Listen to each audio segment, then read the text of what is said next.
sebagai bagian dari anggota ke masyarakat itu sendiri.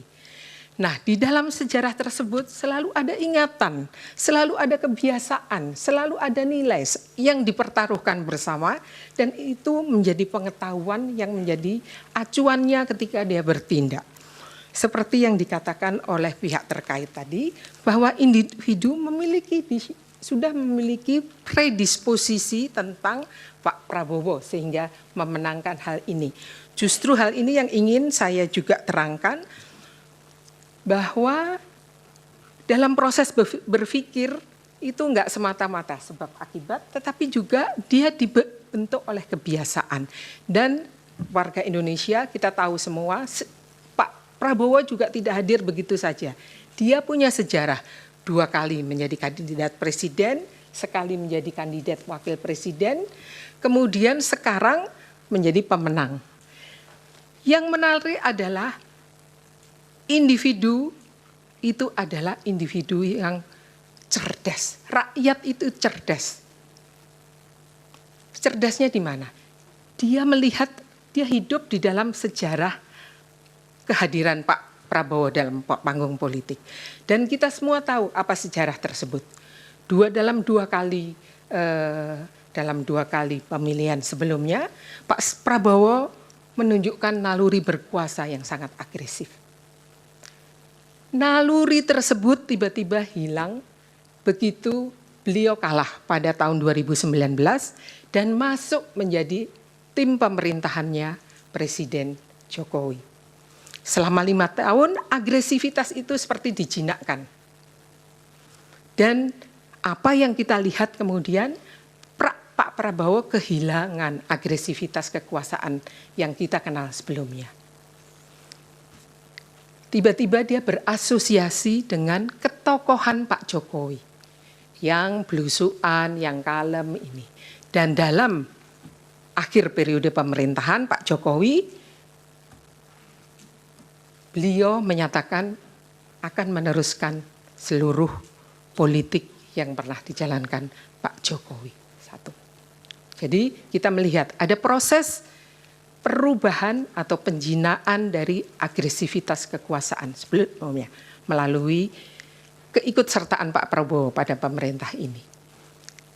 Tiba-tiba sejarah berevolusi dari agresif menjadi kalem.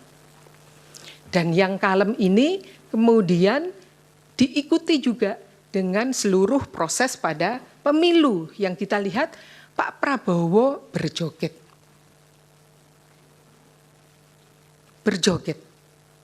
Bahkan ketika beliau diserang pada debat presiden pun, beliau tidak merespon secara agresif.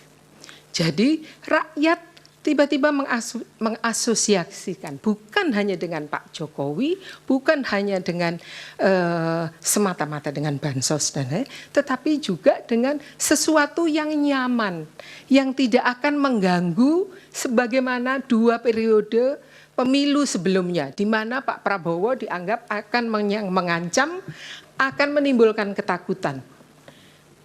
Waktunya Ibu sudah. Ya. Boleh saya menyimpulkan sedikit, memberi tambahan? Baik, justru karena beliau menang dalam keadaan seperti ini, cukup dengan berjoget, cukup dengan makatan Mas Anies. Kita melihat bahwa sebetulnya rakyat yang cerdas itu, kecerdasannya bukan diisi oleh pengetahuan politik, tetapi pengetahuan kultural bahwa pemimpin itu enggak perlu pemimpin yang pinter atau pemimpin itu pokoknya yang cool kira-kira. Dan Pak Prabowo kemenangannya justru di situ. Tetapi itu justru masalah untuk saya sebagai psikologi sosial. Karena seperti yang saya bilang bahwa kemenangan ini bukan hanya sekedar kemenangan angka yang akan menentukan 5 tahun ke depan. Dia juga bersambung dengan sejarah politik sebelumnya, sekaligus akan menentukan sejarah masa depan politik Indonesia. Karena kita tiba-tiba menerima kemenangan yang diperoleh bukan dari pengetahuan politik, bukan dari kebutuhan untuk meletakkan kedaulatan rakyat sebagai sebuah rumus kemenangan yang nantinya akan dipraktekkan oleh kandidat-kandidat berikutnya. Baik, waktunya Terima sudah kasih. habis, Ibu. Terima kasih. Silakan. Saya Sudah, jawab. sudah boleh keluar. Baik. Terima kasih atas Pertanyaan saya belum keterangannya. dijawab. Terima Yang kasih. Mulia. Sudah dijawab secara umum tadi, Bapak. Ya. Oh begitu kan? Iya. Yang mengenai konsep hukum KKN itu belum dijawab.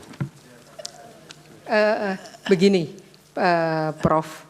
Saya adalah psikolog sosial.